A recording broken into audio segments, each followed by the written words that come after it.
ବାଗେଇକି ହେଉଛି ଗୋଟେ ଚାହା ପୁରା ଓମ୍ଫେଡେ କ୍ଷୀର ପଡ଼ିକି ହେଇଛି ଚା।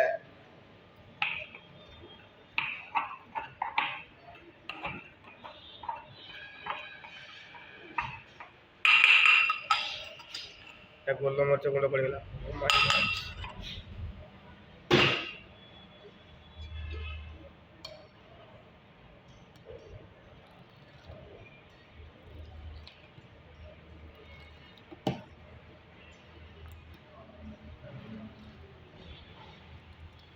ଏଠି ଚାହା କପ୍ ଗୁରା ଅନେଇକି ବସିଛନ୍ତି, କେତେବେଳେ ଚାହା ଢଳା ହେବ ସେ ଦିହ ଟିକେ ଉଷୁମ ପାଇବେ। ଦିବା ଭାଇ କୋଉଠି ଗୋଟେ ଆଗରୁ ଗୋଟେ ଚାହା ଦୋକାନ ଗୋଟେ ଥିଲା ବୋଧେ ତମେ? ଚାହାକୁ ପୁରା ଘାଣ୍ଟି ପକଉଛ। ଓହୋ ପୁରା ଗରମ ଗରମ ଚାହାକୁ ଏଇ ଯୋଉ ସୁଲସୁଲିଆ ଥଣ୍ଡା ପାଗ ଖାଲି ପୁରା ଉଡ଼ିବ ଆଉ।